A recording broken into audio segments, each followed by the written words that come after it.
Thank you all for being here for our second webinar as part of our series on disrupting poverty through belonging. We have Heather Keam with us here again. But before we begin, let me just ground us in some acknowledgement and gratitude. I myself am calling in from the traditional territory of the Chinantun, Anishinaabe, and Haudenosaunee peoples, colonially known as Kitchener, Ontario. I just moved here recently and am learning a lot about what Indigenous organizations and leaders in this place are doing to steward the land. And as part of my commitment to being a newcomer here, I'm committing to listening and learning and actioning the recommendations that they're giving to all of us to take care of this land and really um, honor the knowledge of all of the diverse First Nations, Métis, and Inuit people who are here now. I really encourage you to share in the chat where you're calling in from if you're okay with that. And if you don't want to do that, please take a minute to ground yourself in the land that you're calling in from. It's a privilege that all of us get to join in virtually to learn together today from wherever we're calling in from, and wherever that is Indigenous land. So yeah, please feel free to share where you're calling in from. We also want to acknowledge those who came to Turtle Island as settlers, either as migrants in this generation or in generations past, and those of us who came here involuntarily, particularly those brought to these lands as a result of the transatlantic slave trade and slavery. We at Tamarack wish to pay tribute to those ancestors of African origin and descent, and we want to thank them for their contributions towards transforming systems in ways that promote everyone's sense of belonging and safety and ending poverty in all its forms. Thanks, Heather. If we go to the next slide, just a couple of tech considerations. After the webinar, you're going to receive a full recording of the call as well as the slides and whatever links and resources are mentioned in the presentation today. Because we're on Zoom webinar, the way that you can interact with us is through the chat function there or the Q&A panel, which you should see at the bottom of your screen. If you don't see it, you can just click the More button. It's a circle with ellipses, and you should be able to access the Q&A panel there. If you have questions as Heather is presenting, please do put them in the Q&A panel so people can upvote them and vote for the questions that are really resonating with them. We'll have a decent amount of time for questions towards the end of the call as well. If you need any tech support, use the chat panel to just message me, and I'd be happy to try to help. And in terms of just creating respectful virtual spaces, as I said, we're all gathering from different parts and all over the place. And by joining into the space, we want to make sure that you're agreeing to participate with openness and respect for all. We center equity, inclusion, and a sense of connection across all people. So our priority here is to protect the safety and well-being of our staff and members of our learning community. I'm going to turn it over now to Heather to reintroduce herself and to get us started on a session I'm really excited about. Thank you, Heather. Thank you so much, and welcome everybody to December. Wow, where did that go?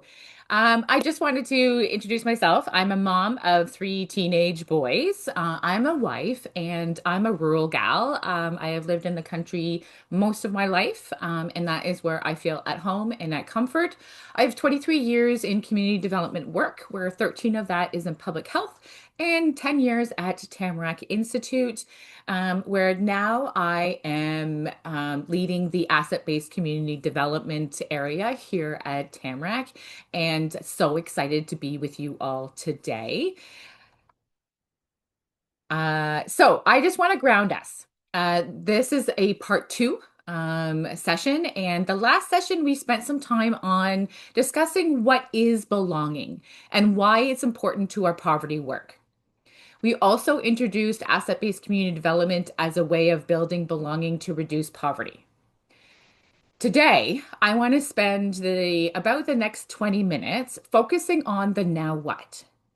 How belonging on how belonging actually looks like in the practice of asset-based community development, and what does that mean for how we do our work as poverty reduction practitioners?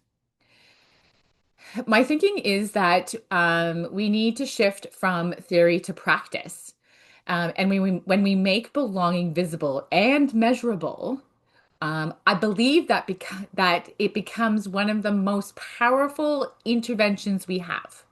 I believe in belonging. I believe belonging is our cornerstone to a lot of the issues in our communities. And I also believe that people are the superheroes in the crises that we have today. So I want to ground us in this diagram. If you've read the article that I wrote about how belonging is a way to end poverty, there was this diagram here. It was flipped, but I flipped it on its side and I gave some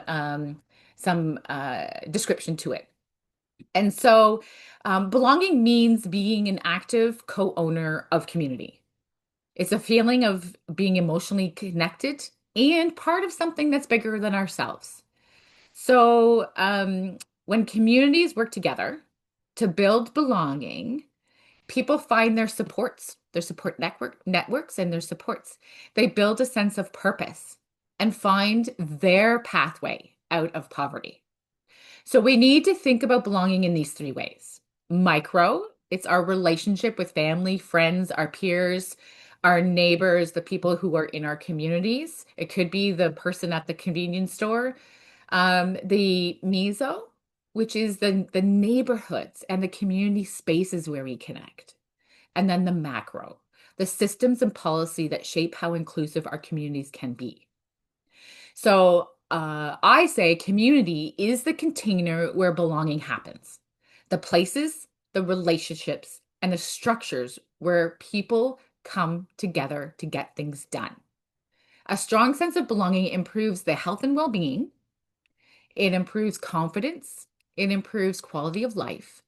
And it encourages people to get involved, to participate in solving their community challenges. So I've taken this slide, the same slide, but I put it into some examples and how we could center it around poverty. So at the micro level, poverty erodes belonging through stress, isolation, and exclusion from everyday social life. So some of these could be that poverty can isolate people from their social networks. For example, a parent working multiple jobs will have less time for friendships or to get involved in community. There's shame and stigma that can make people withdraw from others and avoid asking for help.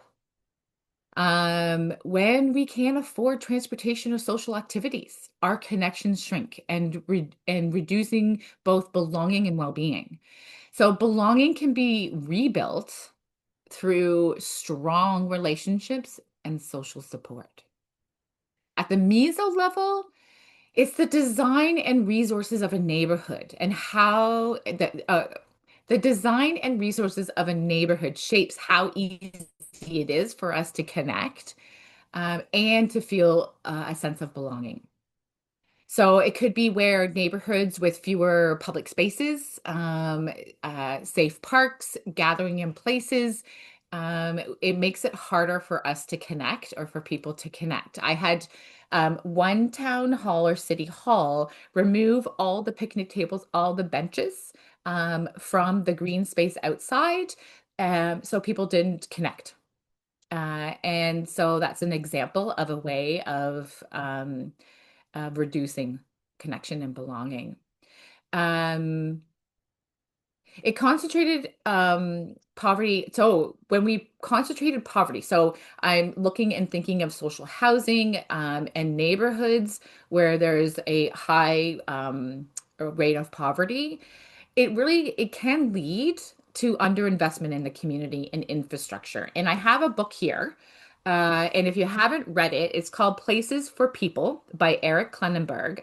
And it talks about how we build our buildings. There's an example in there about two social housing complexes, one built with belonging and these places and connecting in mind, and one built with the number of people we can put in a space.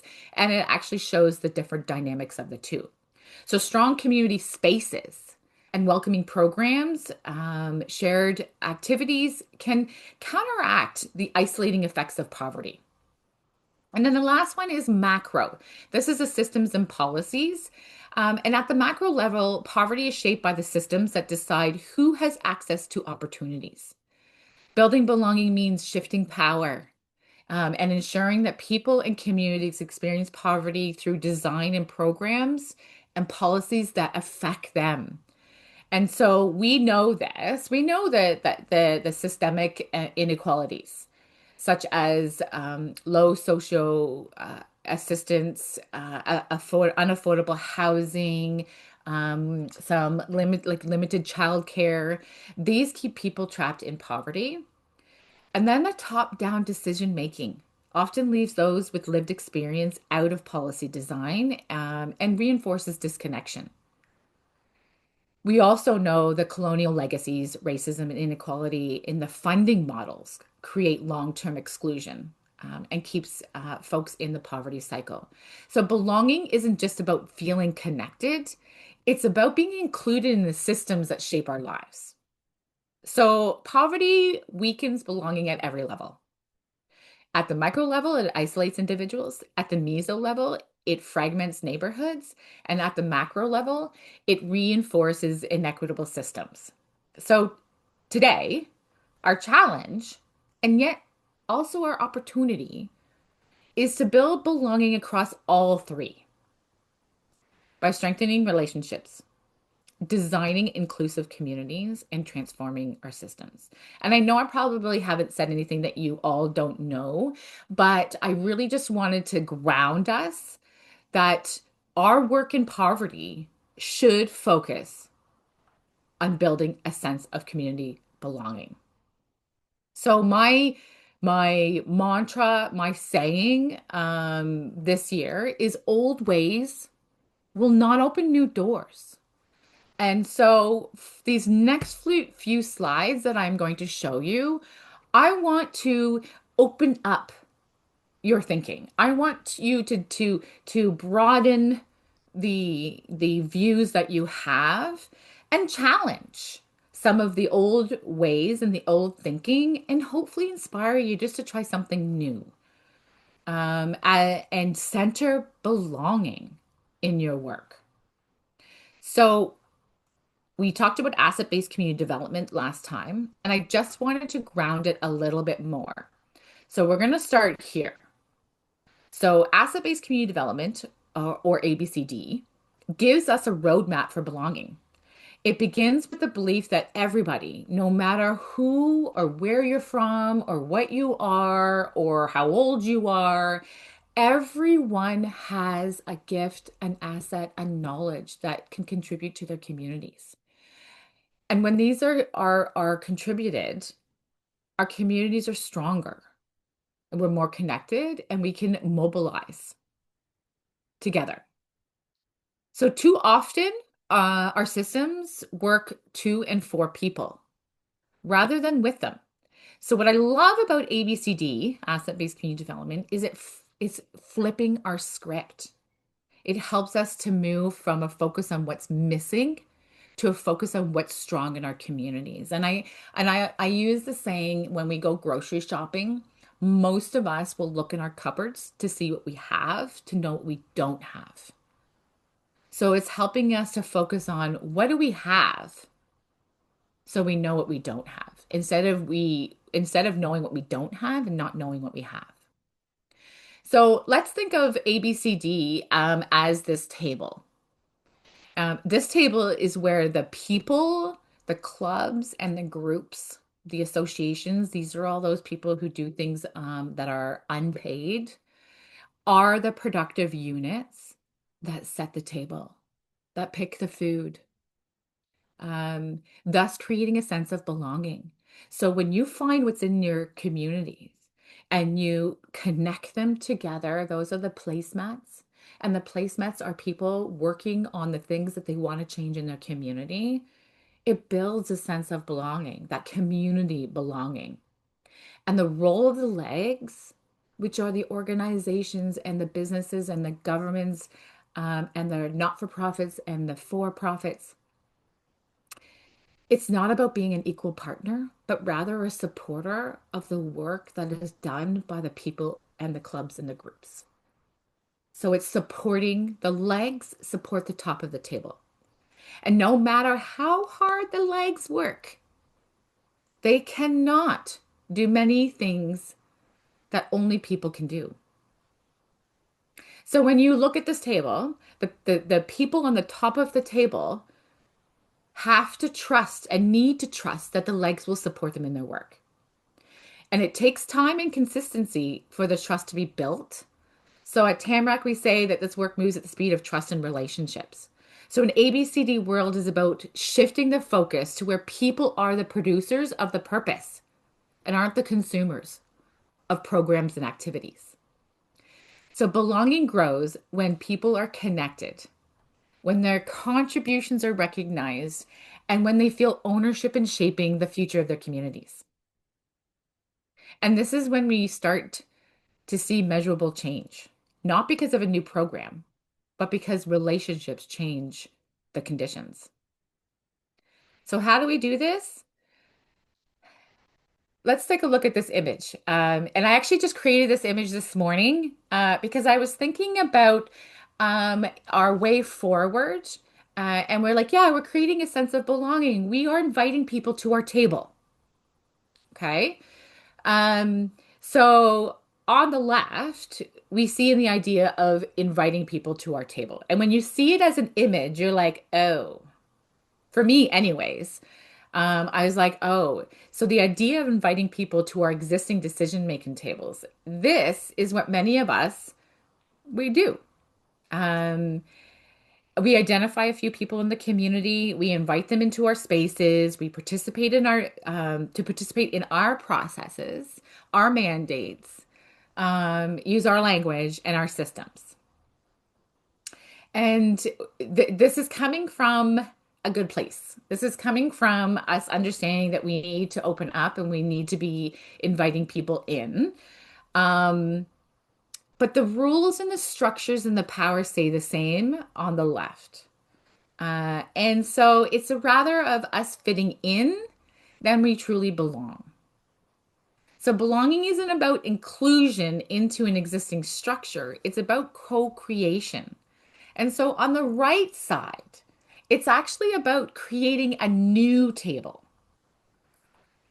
This means building the spaces from the ground up. It means where people with lived experience, community members, organizations, systems partners, they design together, they share power, and they make decisions collectively. When we create a new table, we shift from tokenism to transformation. And we move from inviting people in to building something together. That's what belonging looks like in practice. Shared ownership, shared voices, shared leadership.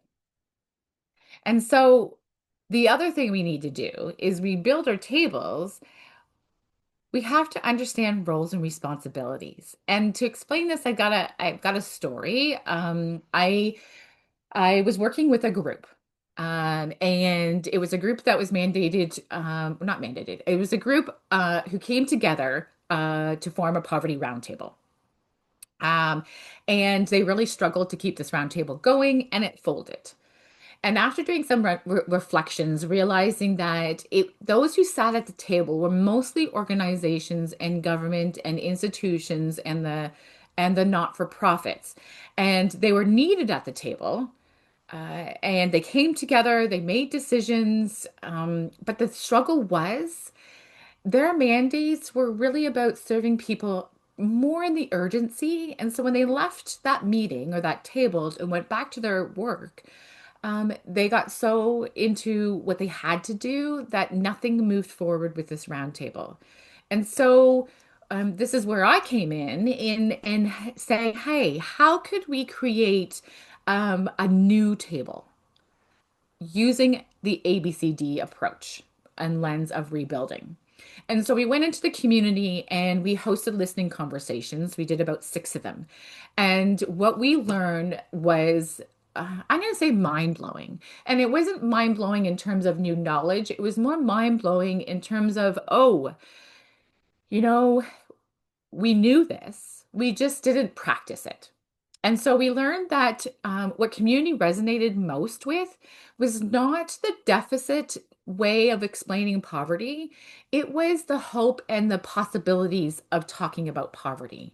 And so we understood that going forward, if we wanted people to get involved and create a new table, it really was about how are we going to build a community that everybody's thriving, that everybody has access to food, and that everybody is the best they can be. And then we also learned that there was so much happening in the community to support those who were living in poverty nobody knew about. That's the group and associations. Those were the three or four neighbors coming together and providing meals for their street. You don't know you unless you went into the community and you heard, we wouldn't have known that. So we ended up finding out what we have in the community, and we realized that the gaps weren't as big as we thought. And then we also learned that the lived experience, those who were either living or lived, wanted to be more involved in creating change. And so we drafted a new model. And so this story really talks about the roles and responsibilities. On the left, that round table was the whole highway. And they were trying to move poverty forward, but everything was kind of behind them and we couldn't move forward. And so when we understood our roles and responsibilities and we opened up the highway, it flowed better. And so by creating a new structure and understanding our roles and responsibilities, we could create change faster and more sustainable. So part of roles, and if you think about this, these are building blocks because you're going to hear kind of the same words and terminology over again. It's about building ownership versus buy-in. And so, one of the clearest ways to measure belonging is to look at who owns the work, who's doing it. We often talk about getting community buy-in. And this is the term, I can't get buy-in. How do I get buy-in? Is actually a word that I'd like to erase from everybody's vocabulary. Because when we say we need to get buy-in or we can't get buy-in, it usually means that someone else, often a group, an organization, but somebody else outside of the community has already made the decisions, designed the plans, and now needs others to approve or implement it. So it's that top-down way. Ownership is different. Ownership means that those who are most impacted are the ones developing the idea, making decisions, and taking action. That's the key, that's a key shift. So from inviting people into our plans to being invited into theirs. So this is where I talk about not going into communities with your mandate and leading with your mandate. And going back to that story, what they did was their mandate was to create or like start a new poverty roundtable or bring it back to life. Um, Instead of going in with the mandate of what they wanted that to do and how to look like, they went in and found what resonates in the community and knew where they could show up and needed to show up based on their mandate. So it's about being invited into the community to support them to do their work, which is the legs of the table. And when people own the work, belonging deepens. People see themselves reflected in the process and the outcomes. So it creates a shared concern, a desire for act, and a sense of responsibilities. And if you look at this, it's the same language I use for asset-based community development. It's about purpose. It's about building relationships. And once you uncover the gifts, the assets, and the knowledge, there's a sense of responsibility on the person because they've shared it and to contribute to it. We talked about this on the last session, but I wanted to dive just a bit deeper into it because as you can see, there are the terms and words in here from everything I just talked about. And the belonging equation is really about connecting contribution and recognition, right? So The known piece is getting to know the people in the community, know them by name, know that they live there. Noticed is their gifts, their assets, their knowledge. I notice you're really good at this. I notice you're passionate at this. The missed piece is that link to belonging. Because I can show up to a meeting and you know who I am, you know the stuff I bring to the table, but if I am not missed, then then is what you notice and known really important? And so calling me up and saying, Heather, we missed you here. Heather, you haven't been to these meetings. How do we support you to come? Just being missed deepens that sense of relationship, trust, and belonging. And so belonging doesn't happen by chance. It's the result of those, like these three conditions of connecting, contribution, and recognition that we need to build into the work that we do. Um, Known is about building connection. We know people know and trust each other. They know they trust each other like within the neighbors or the table, but they also know and trust you. Notice is about that contribution, that people have a way to share their gifts, their skills, and their knowledge. So just knowing it doesn't create belonging. It's that connecting piece. That's a role that you play. Once you hear it and find it, you're connecting it together. And then Miss is about that recognition and that we recognize that you are contributing and you have something to contribute and we are missing it. The purpose and the power come as we bring all of this together. Because when you know me, you notice me and I missed, it gives me a sense of purpose in this meeting. It gives me a sense of purpose in this action or this activity or my community. So these three elements are present, and if we embed them into the work that we do, belonging can grow. Um, and as it grows, resilience increases. So the beauty is, these aren't abstract ideas. These aren't mind-blowing ideas, and that each and every single one of you on this call, as you think forward and think about your work that you do, how do you design for connection, contribution, and recognition? And how do you notice them in your daily work?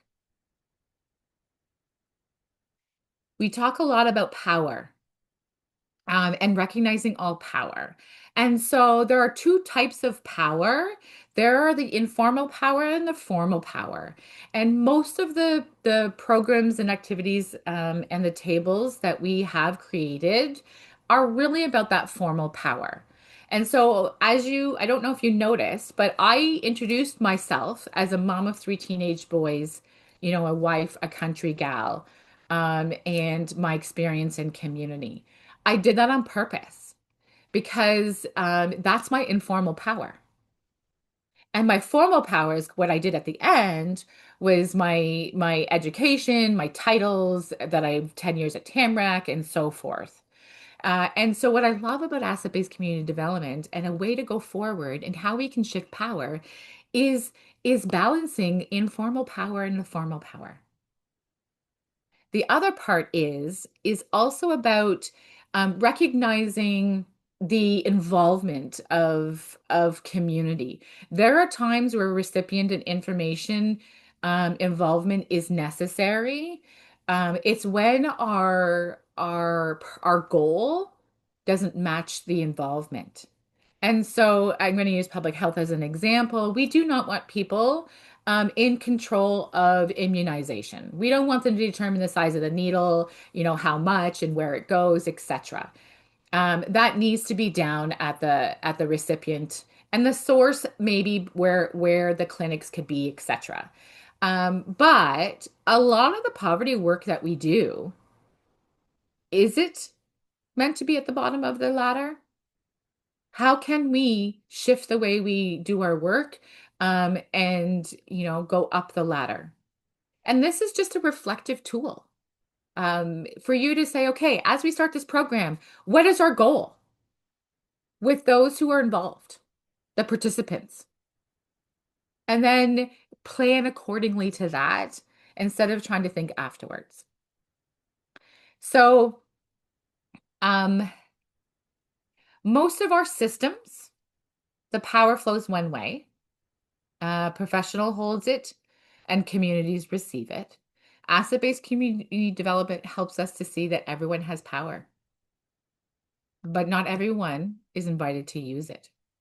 So, what this slide shows is that people exist in many roles.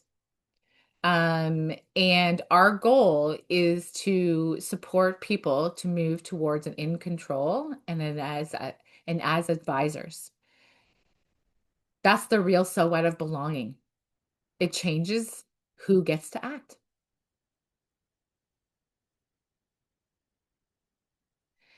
We talked about measuring the work, measuring belonging, and um, I put this slide together just to inspire you that there are many ways of noticing or measuring belonging and being able to make it visible.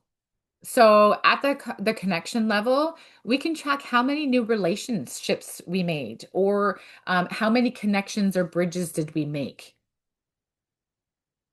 At the contribution level, we can measure how many residents are leading. How many are offering or saying, I can do this? How many are stepping up and sharing their knowledge, their gifts, and their assets? At the recognition level, we can look at how people's stories and contributions are celebrated and how they're shared. So that's when we see a shift in power, when residents start to hold that decision-making roles, and that the most powerful indicator of belonging and equity. So that the decision making is the powerful indicator.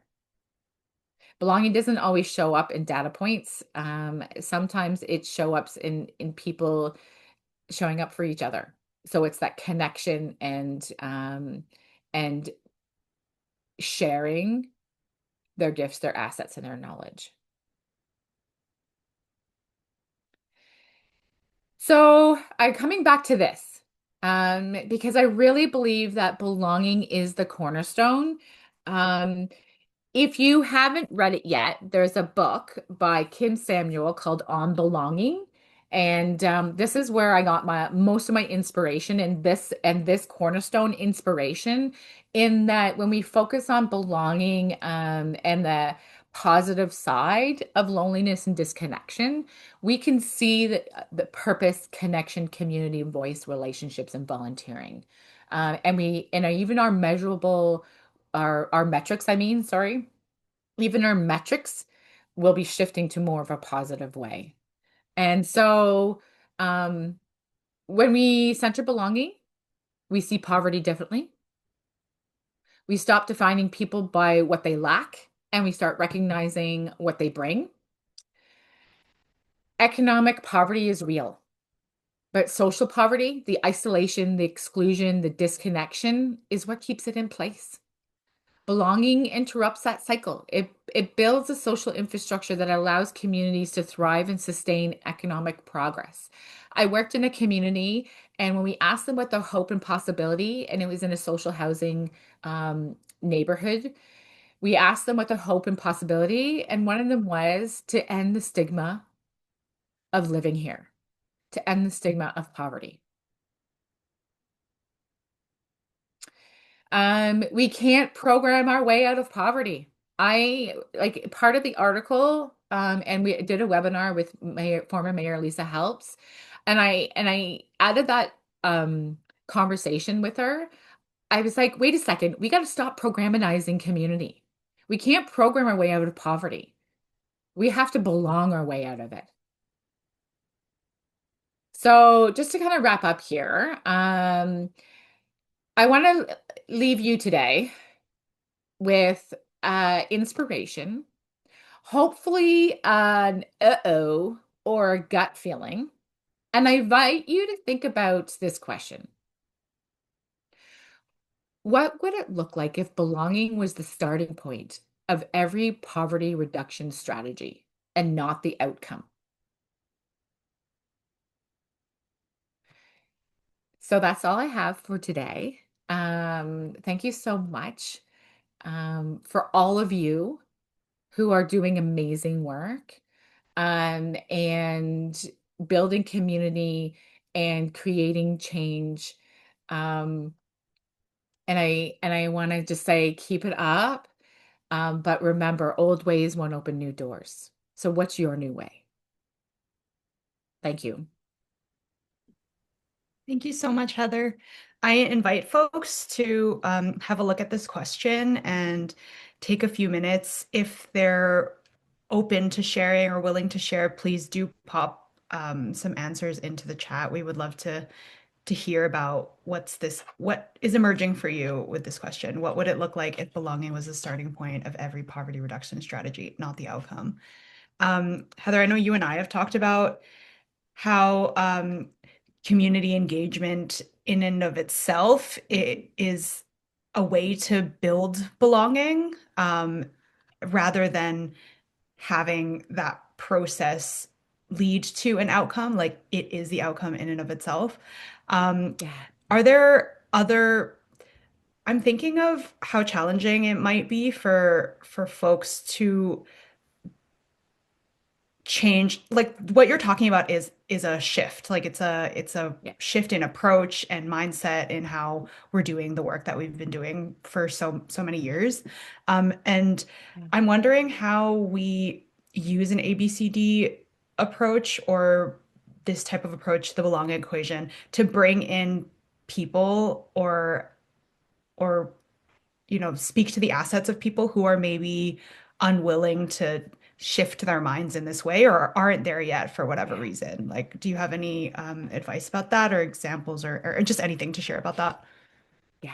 And folks, Yeah. sorry, I encourage you as well, if you have any questions, please do put them. You can either put them in the chat, I'll be monitoring, or in the Q&A panel. Thanks. Yeah. First of all, I just want to do a shout out to Jennifer from Haldeman, Norfolk. I used to work with her, so I just want to say a shout out to her. Um, I'm gonna say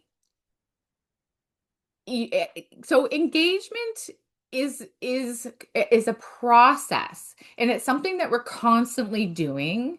Engagement isn't really about engagement is not belonging. Okay. So engagement is a process for us to do our work and to be able to connect people. And it's something that we should be doing all along. It's not a one and done. So it's not a checkbox. It's not a something we do in the beginning. And then thinking, okay, well, how do we change it at the end? It is a way. And also we call it authentically engaging, right? And so it's really about stepping back or stepping out of the way and having the community lead the engagement and understanding where you need to go. So I'm going to go back to the example I had about building a different type of poverty roundtable. um the we did have to push a bit because we're like, okay, well, we just got to engage the community and then go back to our desk and then figure this out. And I was like, no, no, no, what we need to do is we need to go in and we need to listen to the community, which is engagement, and then we need to hear where we need to go and go and then go there, right? And then from there we go here, and then from there we go here. And so engagement is always being in community and listening all the time, and then you're forming where you need to go. It's also about checkpoints. So there were times where we went back to the community and say, this is what we heard. Is this right? Are we still on board? And then we're like, okay, we're on the right track. We keep going forward with our efforts. If not, then we need to go back and then we need to figure out, okay, how do we get on the right track? So using asset-based community development, really, because the only way to find the gifts and the assets is listening conversations and starting in the community. And it's about how the community wants you to show up. So engaging is also a two-way, right? So here we go into community and we are engaging with them, but it's also how you are showing up in their engagement. And that's what about the mandates right? Like not going in leading with your mandate. It's actually going in and hearing and listening and engaging with the community to see if your mandate's even wanted there, needed. Can you shift your mandates to what the community? So here's an example. I was doing healthy communities plan when I was at the health unit. And I went into the community saying, I've got to do fruits and vegetables, physical activity, like heart health. And like that community would have thrown rotten tomatoes at me because what was really the biggest concern in that community was teenage pregnancy. So here's engagement. I was engaging the community with what I wanted to engage. And the conversation was around my mandate and my engagement. That was mind blowing for me. I was like, wow, I need to show up differently and engage the community differently, which means different questions and different ways of showing up. So that was a long-winded answer. Actually, it wasn't even an answer because we have no answers. That was my kind of long-winded experience with engagement. Hmm. Well, and I think thank you, Becky, for sharing. It's helping. We have a couple of questions in the chat. The two that Stephanie and Bettina asked, I think are quite related in terms of like using language or getting folks to do that mindset shift, and relate this work because so often it's like we have, a poverty reduction strategy or something or a homelessness strategy, and then belonging is part of it, but not the foundation. So Stephanie's saying here, I'm wondering how our population would receive it. Our very rural and practically minded population might see it as hokey or fluffy, a work for local government in equity, accessibility, and poverty reduction. If we're to redo our poverty plan, how would we explain that it needs to be built on belonging? And Bettina is Mm. sharing about their experience as well, and um, wanting to. So they have Will You Be My Neighbor project, which was created as an anti-stigma strategy related to their homelessness action strategy. And they're trying to figure out how to connect it more and also get the powers to be to understand that it isn't just a small initiative that's just a nice to have. So yeah, helping people do that mindset shift on and like giving language to this, like how do we get, yeah, the powers that be, I guess, to shift how they think about belonging to. Big, hard Yeah, so question. well, it is a hard question. And like I say, when you've seen one community, you've only seen one community. I'm going to start that right there. And so you have to understand the community to be able to know what language to use, how to show up, and the process. I'm all about leading from behind. So I wouldn't actually go in and I get that, you got your strategy and you're going to change it. One of the pillars is belonging. For the general public, that's fluffy, fluffy. um, I would say belonging is a way for me to do my work. And so, as I kind of mentioned in a couple of different areas, it's the lens I would put on my work.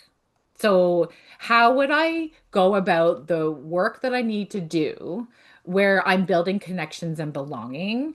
And maybe in terms of the strategy, like what would the community connect with more? And using that language. Like just again, I'm going to go back to the example of poverty. We usually talk about poverty in the deficit way. And that was actually a really big game changer for the group and for myself, is that the community, as soon as the poverty definition was done in more of that deficit way, community said, well, that's a you problem. It is organizations, government, because deficits are seen more in that realm. But when we flipped it and we talked about we want everybody in our communities to, to have access to food and to be healthy and, vibrant and all of this, then everybody, all communities saw, yeah, well, I can help with that. I can knock on their door and say hello. I can share my garden stuff. I can do that. And so language is really important. And also asset-based community development, I would never go into a community and say, okay, guess what we're doing? We're going to do asset-based community development. It's a way, I actually have it in my head, and it's helping me and guiding me on how I'm showing up in community. And usually at the end, people are like, wow, that was actually really easy and blah, blah, blah. And I said, oh, well, the lens I used was asset-based community development, and then I would introduce it. So, but again, it's who you're working with and how you go about doing it. If I was going to be going into government, I would probably use more of the government language. If I was going into community, I'm going to use more community language. And here's a perfect example of language. When we use the word town hall, we're going to have a town hall in our community. People are usually going to come with their pitchforks and a fight. If we use the word, we're going to host listening conversations or we're going to have a conversation, people are going to come more with that dialogue mentality. And this is a reason why I'm saying that is because in my community, we're talking about city water and we have people who don't want it. And as soon as they said we're going to have a town hall around city water, everybody came with their pitchforks. And I was just suggesting that maybe it's saying, let's have a conversation about this, which means it's a two-way dialogue versus a one. How you set up the room is a really good example too, about power dynamics. Um, so, anyways, long story short, um, think about language and think about it as with for the participants, whoever your participants are. If it's government, use government language. If it's people in community, use community language. I love too what you said, Heather, about like it's such a practical way of applying some of the ideas that you shared here, where you're looking at your work, like things that are in your work plan and how to apply a belonging lens to those pieces of work. I think Bettina, Mhm. looking at the homelessness action strategy and taking that lens to it, it could help give you some of that language as well, where you're trying to connect the, trying to give language to how important the Will You Be My Neighbor project is. But yeah, that's Yeah, an amazing first step, I think, yeah, too, Heather, just like breaking down your work plan yeah, and taking the belonging lens. We have a couple of other yeah, questions that have come in. If, and yeah, then I think we can take these three and then maybe I can get you to talk about the ABC readiness tool before we head yeah, off. But um, yeah. Sharon's asking if we recognize that there are structural barriers to belonging in our community and community members identify those, how do we move towards multi-level change? Oh my gosh. Can you read that again? Structural barriers. Yeah. Recognizing that there are structural barriers to belonging in our community, and community members identify those structural barriers as well. How do we move towards multi-level change? I guess it's challenging to, yeah, can't change structural barriers necessarily. I mean, I guess you can, but it's challenging. Mhm. Yeah. It is challenging, right? And again, we're so used to wanting to throw a big boulder in and creating big change, right? When we throw a big boulder into the water, we create a big ripple, a big wave, but guess what happens? It just peters out over time. So we need to do little by little by little by little. And each time we do something, it's going to create bigger and bigger, bigger, bigger. So I just want to start off with that. Um, so my question is, was the conversation about structure barrier, was the conversation about what are the challenges, what are the barriers, what are the blah blah blah? Or was the conversation is what do we have here and what is the hope and possibility that we could do here? Because those are two very different questions, and you're going to get two very different answers. And so for me, I want to know what do you have that's working really well? And what is available in the community to support this before I know what the barriers are. So for me, I always like to look at what do we have before I know what you don't have. And so I have a hard time answering this because I want to know what you have first. I want to know what's going really well. And then what can we use from the what's really well to help with these barriers? Thanks for that, So that's, Heather. That's like a reminder for me too to with that big stone, like it can seem so yeah, daunting, but and that's not an ABCD sort of lens or such approach to it. Um, yeah, so thank you for that. yeah. Um, Lakshmi is asking and I encourage folks to check the chat as well because we're getting some great comments from Jennifer and Megan. Lakshmi is asking, as a government employee, how do you start with belonging when the community has a lot of distrust towards you, and rightly so, given past actions? Why would a Oh, community yeah. want to engage with us wholeheartedly and want to actually work with us? Yeah, when there's been trust that's broken for so long. How do you Um, navigate that? you don't go into that community with anything that you're going to offer. You go into that community and you start building relationships. You go into the community authentically, transparently, and listen to what's been going on in that community, find the history, the culture. So again, like when I go into a community, I'm an outsider. So the first thing I do is I build connection over content. I build some connection. What's going on? Like, what has been here in the past? Tell me a time when this community came together and did something amazing and that you're proud of. So it's actually building that relationship and that understanding before I even go and try to sell whatever it is that I'm bringing into the community. So connection over content. And it's about building this work moves at the speed of trust and relationships. And just to kind of segue to this assessment, I've put together an asset-based community development assessment. And the first thing is do you have trust and relationship in this community? If you don't, that is where you start. And you show up and you provide support, um, resources and tools when asked, but you are going to take a lot longer to actually create any movement or change in that community. When we go into that community, even though and you know what? Kudos to you for recognizing that. And you understand that there is some trust issues and relationship issues because that's where you start. And you have to create a sense of belonging for you in that community. You're not going to go in there and create a sense of belonging for that community. It's going to start you, your organization, whoever you're with, and creating that sense of belonging of you and that community before you make any change whatsoever. That's step one. And this assessment that I created for asset-based community development is you can't just jump right in there and do this. If you don't have trust and relationships in the community, that's where you start. And once you've built that, then then you start moving forward with the work. But the other piece too is if you don't have policies and procedures that support this work, don't do it. If you can't buy 100 cups of coffee, because it takes 100 cups of coffee to build relationships and trust and get to know your community. If you can't buy somebody a coffee, you need to look at your policies and procedures and actually internally to see if you're ready to do this work externally. So there's a lot of preconditions that needs to be thought of before you go and just show up into community and try to do this work. Sometimes, and there's a great book. Um, it is faith-based, and we brought it up last on the last session about when helping hurts.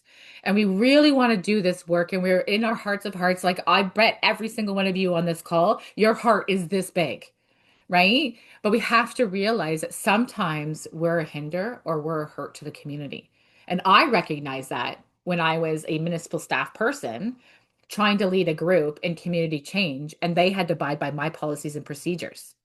So I realized I had to step back. I had to say, I can't be here because I'm hurting you. More of a problem. Yes, we're problems than the solution. And you know what? It's not wrong. It's wrong when you stay that way, right? So I know we're kind of near the end, and I was just having a conversation about change and the fear of change, and the other slogan that I have kind of lived by this year is the secret to success is failure.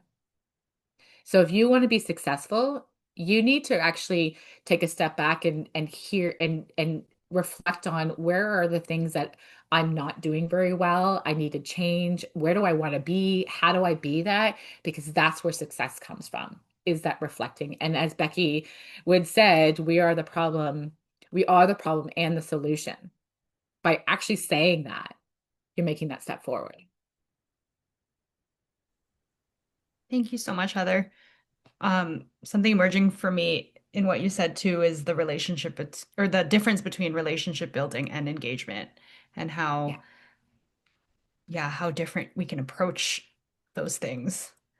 Um, Yeah. I think we have time for one last question. Bettina is asking, they've been using ABCD for years in community work. With our current work, we're dealing with a very divisive community around a lot of issues. I've recently done a bit of a deep dive on communication styles, for example, value-based versus issue-based. Have you done any work in this area? It seems natural when it comes to belonging, but it's harder to connect when dealing with other issues that people don't see are connected. So issues based versus value based, I guess, language. Yeah. Lots around language. Mhm. Yeah. So one of the things I didn't mention is I do this personally and professionally. And so personally, I live in a community that's very like we're pretty polarized, I'm actually going to say. Some want water, some don't, right? We have the ones who've lived, born, raised, lived, will die here. We have those of us that moved in here. And the reason why I'm passionate about belonging is because it took me 14 years of working hard to belong in this rural community. And so I've been using asset-based community development on how to bring our community together. And the question that I absolutely love is what is your hope for this town? And that question, we asked 300 people what their hope for this town was. And then we said the next question was, what would need to happen to achieve that hope? And we were able to find a commonality amongst everybody through that hope.